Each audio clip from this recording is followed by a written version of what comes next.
Ashton Kutcher's romantic history is a roller coaster of unexpected turns, beginning with a budding connection to Mila Kunis during their time on That 70s Show, only to mysteriously fizzle out as he began mingling with high-profile figures like Diddy.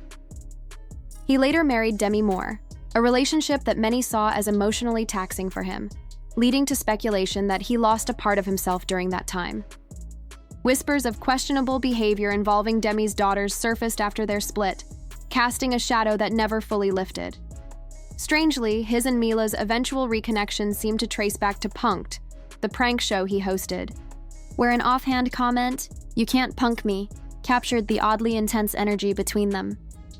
Their relationship has never followed a straight line, instead weaving through fame, personal reinvention, and Hollywood's surreal influence. The conversation took a sharp turn when I mentioned that everyone was fair game, and he quickly shot back, "Not me, I'm off the table now." It was a moment laced with tension and irony, especially as he gestured toward Ashton's latest venture, applauding the so-called mission behind it all. "Give it up for Ash," he said, almost like a toast while encouraging the crowd to grab some merch, because that's apparently how movements get funded these days. Meanwhile, behind the scenes, things were unraveling fast. Mila Kunis is said to have ended things with Ashton Kutcher after his name began surfacing in dark conversations, tied not only to the tragic death of Brittany Murphy but also to the expanding cloud of accusations swirling around Diddy. The spotlight that once lit up Ashton's image has taken on a much harsher glare, and the fallout is just beginning. Buckle up, because what's unfolding about Ashton Kutcher is shaking up everything fans thought they knew about him. For a while now, whispers have been circling, but recent developments have dragged his murky past into the harsh spotlight. From being a regular at Diddy's now infamous parties to resurfaced clips of him making inappropriate comments about a then underage Hilary Duff, the internet has begun unraveling a troubling web. Rumors are flying that Mila Kunis has finally ended their marriage, seemingly triggered by reports that federal investigators may be reopening Brittany Murphy's death case. And Ashton's name is again being whispered in the shadows. Allegedly, Mila may have come across something disturbing linking him to Brittany's passing. And if there's truth to that, it's hard to believe Diddy wouldn't be involved too. Ashton and Diddy's odd friendship has roots in an unexpected moment. Back when Ashton was still hosting Punk'd, he floated the idea of pulling a prank on Diddy, until Diddy personally called to shut it down with what was clearly more than a friendly warning. Rather than driving them apart, that tense exchange birthed a bizarre Hollywood bond. From late-night appearances to exclusive A-list gatherings, Ashton became a fixture in Diddy's world, especially at the now notorious white parties in the Hamptons, which he once called essential for any bachelor. Around this time, Ashton was also making waves romantically.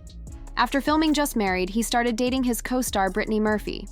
Their whirlwind romance sparked engagement rumors, but it ended abruptly after just 5 months.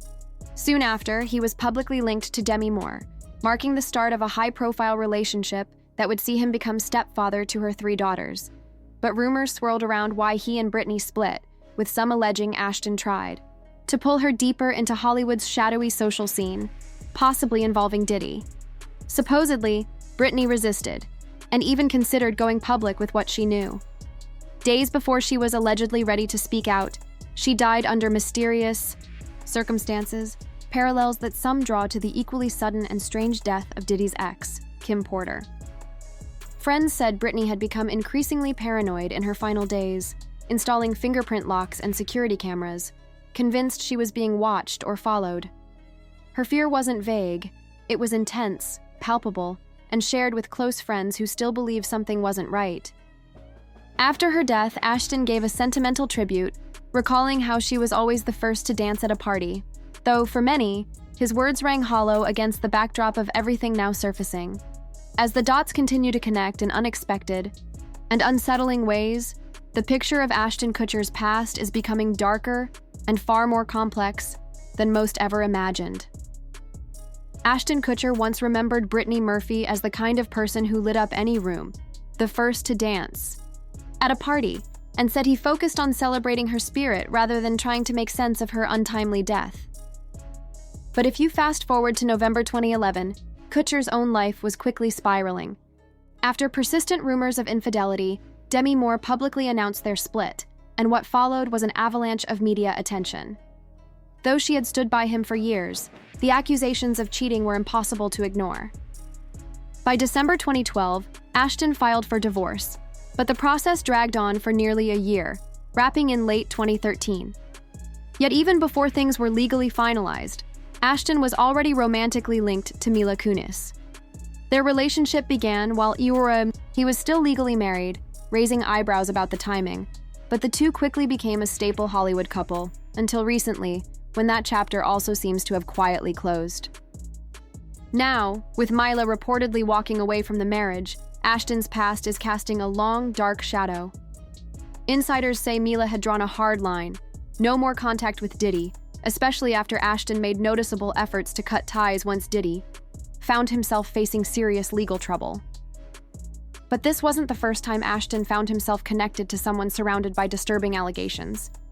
His history includes friendships with problematic figures, most notably Danny Masterson, his former That 70s Show co-star.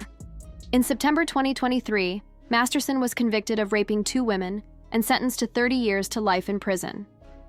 Despite the conviction, Ashton and Mila had submitted character letters to the court, calling Masterson a moral role model and devoted friend, an act that sent shockwaves through the public. The backlash was swift and brutal. Kutcher, long admired for his work with Thorn, the anti-exploitation nonprofit he co-founded, was suddenly being called a hypocrite. How could someone championing the fight against abuse defend a convicted offender? Under intense scrutiny, Ashton and Mila released a carefully worded apology video, expressing regret for their letters and acknowledging the harm caused. But for many, the video felt too polished, too late, and lacking genuine remorse. Since then, Ashton's once polished public image as an activist, entrepreneur, and model family man has been under siege. From his controversial friendships to the resurfacing of uncomfortable punked clips and old interviews, a growing number of people are questioning whether the Ashton Kutcher the public knew was ever real at all. The resurfaced clip of Ashton Kutcher making a disturbing comment about Hilary Duff, then just 15, is by today's standards not just inappropriate, but deeply troubling. In the video, he casually references Duff, known at the time for Lizzie McGuire and her upcoming role in Cheaper by the Dozen, lumping her in with the Olsen twins as girls. We're all waiting to turn 18. What may have once been brushed off as edgy or shock humor now lands as something far more insidious, a blatant normalization of predatory behavior toward minors. It's especially jarring coming from someone who would later earn praise for advocacy against child exploitation.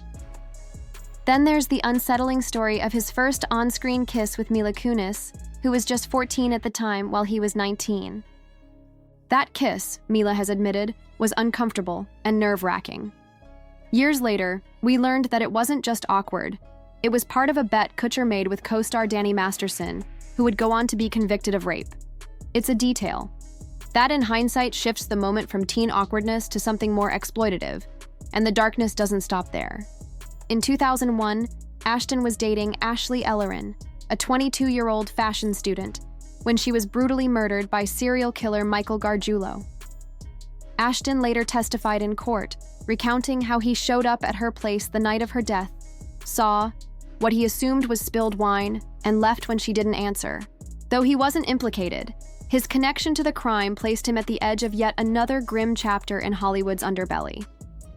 When you take a broader look at the series of incidents surrounding Ashton Kutcher, a very different picture begins to emerge. One that sharply contrasts with his public image as a wholesome, socially conscious family man. His reputation was built on his advocacy for vulnerable communities, especially children.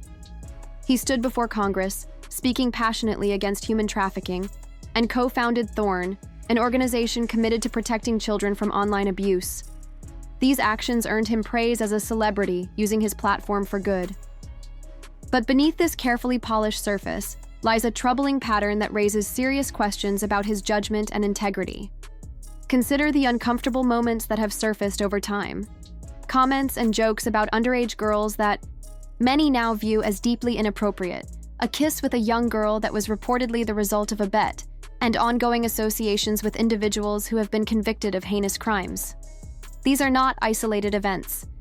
They are part of a larger narrative that suggests a dissonance between Kutcher's activist persona and the company he has kept in his private life.